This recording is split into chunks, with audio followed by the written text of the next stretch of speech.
Un 3,4% creció la economía chilena durante octubre de este año, una cifra que decepcionó a los analistas que preveían al menos un 4%. Para saber las razones de esta desaceleración de la economía chilena, estamos con el economista de la Universidad de Chile, Joseph Ramos. Joseph, muchas gracias por estar acá. Gusto estar acá. Primero que todo, ¿qué le pareció la cifra del 3,4%? Bueno, tal como tú anunciaste, el 3,4 es menos que al menos el promedio de las expectativas. La verdad, había gente que hasta proyectaban 2,5 y otros que daban un 5. Raras veces he visto un abanico tan amplio en las proyecciones. Yo confieso que yo estaba entre los más de 4 y así me sorprendió. Lo que pasa aquí es pese a un fortísimo desempeño del comercio. Quiero resaltar eso. Un crecimiento de las ventas al por menor sobre 8%, tiró para abajo mucho la industria, que fue negativo, frente a un septiembre que la industria fue bastante positivo. En este no solo fue lento, sino fue negativo. Y la minería, que ahora con las nuevas cuentas nacionales pesa mucho más que en el pasado, creció menos de 3. Entonces yo creo que la suma de esos factores explica este crecimiento del 3,4. Ahora cabe señalar, sí, que desde mitad de año que el IMASEC ha estado creciendo en torno a 4,5%. O sea, ese es el crecimiento de julio en adelante. Y si uno toma los últimos 2 meses, más o menos 4,5, 4,4 es lo que tenemos. Entonces, que se viene desacelerando después de un primer semestre anormalmente alto por el terremoto y por todavía base de comparaciones bajas. ¿Podemos decir que ya se nos aproxima la crisis europea a Chile o hay una sobrereacción? Yo creo que estas cifras todavía no recogen eso. Ciertamente la minería no tiene nada que ver con crisis, eso es un problema, no un problema, eso es un tema de inversión y lo largo periodo de maduración de los proyectos mineros. Puede que haya incidido algo en la industria, pero creo que el efecto, si es que va a haber, o no, va a haber efecto, pero el efecto que va a haber en Chile sobre la crisis europea, en la actividad económica al menos, creo que va a ser básicamente a partir del 2012. Creo que todavía no estamos en estas cifras recogiendo esto. Yo creo un momento puntual, sobre todo por la industria, que creo que explica este 3,4. En ese sentido, usted decía que este crecimiento del 3,4% se dio en un contexto de ventas muy fuertes. Esa es una luz de alerta, ya que la economía, como un todo, está creciendo menos, pero los chilenos siguen consumiendo. Bueno, no sé si eso es una luz amarilla o una luz verde. O sea, creo que es bueno, es bueno que si hay capacidad productiva, que haya capacidad de compra para ello. Yo diría al contrario, el hecho de que los consumidores todavía no parecen hacer en mucho caso, ni me consta que deberían, a lo que está sucediendo en Europa, es para que tal vez los inversionistas mantengan sus proyectos de inversión que tenían contemplado a mitad de mayo. O sea, en mayo se anticipaba un aumento de la producción para el 2012 de 5,5%. Eso yo creo que es el ritmo productivo o la capacidad productiva que tendría Chile para el 2012, si no fuera de que hay esto en Europa que está produciendo incertidumbre y naturalmente los inversionistas hoy no van a seguir con los mismos planes que tenían en mayo. Ahora, yo creo que una cosa es ser prudente y otra cosa es entrar en pánico. Creo que si de 5,5 se hubiera bajado a 5, eso sería razonable. Bajar a menos de 4, como están hablando algunos analistas para el 2012, creo que esa sería una reacción exagerada a lo que hasta ahora se ha estado dando en Europa. Hay que tomar en cuenta que los precios de exportación, que es donde se manifiesta principalmente Europa, siguen siendo precios bonanza, sobre $3.50 en el cobre y las demás exportaciones también en muy buenos precios. Entonces, si eso que recoge la crisis está en buen pie, yo diría que algo de cautela, por supuesto, por parte de los inversionistas, pero en vista del gasto de los consumidores, creo que se muestra que se podría seguir con buena parte de lo que tenían planeado.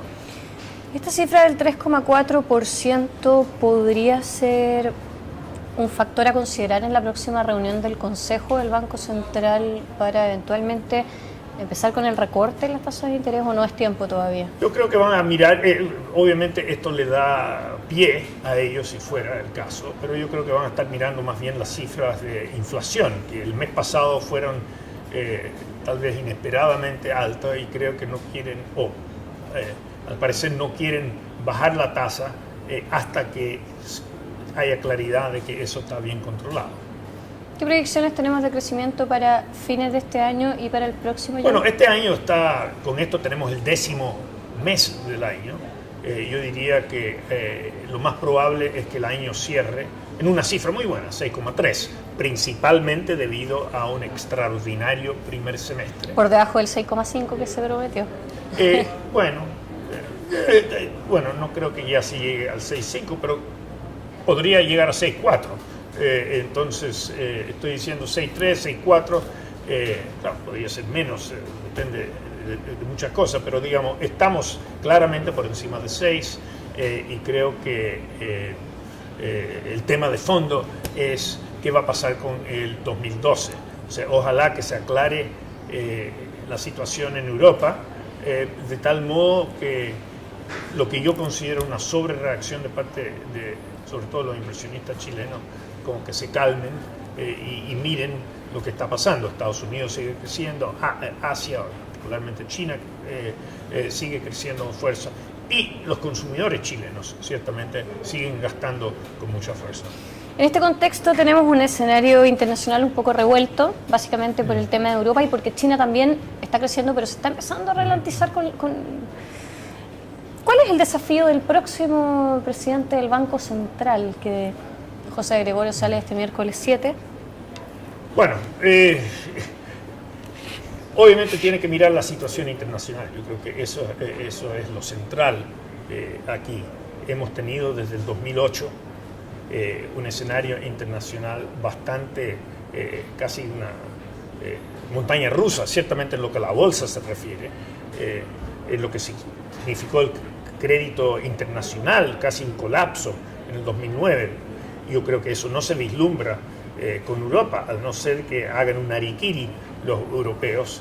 Por cierto, han estado un poco estirando la cuerda en esa dirección, pero bueno, las noticias últimas dan la impresión de que se está convergiendo a alguna solución que permita eventualmente que el Banco Central Europeo pueda actuar como un banco central en Inglaterra, como el Banco Central de Estados Unidos, y eso es respaldar la deuda en euro emitido por todos los países, una vez que los países han comprometido con sangre a sangrarse. Comprar esta deuda. Finalmente, una de las fórmulas que se barajó con esto de la elección del próximo presidente del Banco Central y el nuevo consejero, dado que no hay consenso todavía, es que el Consejo pudiera operar con 4 consejeros. ¿Le parece que eso es posible? Bueno, por supuesto es posible, pero no es una situación duradera. O sea, eventualmente hay que llegar a un quinto y el tema de fondo es si va a ser más de gobierno o más de oposición. Yo tengo dos posturas contrapuestas. Si de mí dependiera, yo aseguraría que el gobierno, cualquier gobierno, tuviera la posibilidad de tener el quinto, o sea, tener mayoría en el Consejo. Desafortunadamente, cuando se dictó la ley del Banco Central, no se precavió suficiente sobre esta situación y, digamos, se tiene que negociar esto en el Senado. Ahora, para mí, creo que dado la composición del Banco Central, por eso digo, tengo posturas contrapuestas. Por un lado, preferiría que se siguiera una regla que el gobierno siempre fuera, pero si no fuera eso, yo desearía, creo que le haría bien al Consejo tener un economista con posturas algo diferente a las prevalecientes en el consenso.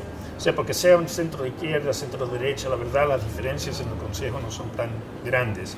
Yo preferiría un consejero tipo Ricardo French Davis, que creo que entregaría no solo seriedad, sino alineo en ver posturas posibles diferentes, sobre todo en un contexto internacional que puede requerir de imaginación Dios quiera que no, Dios quiera que sea el escenario internacional más fome de todo, pero dada la historia de los últimos años, uno no puede estar seguro de eso.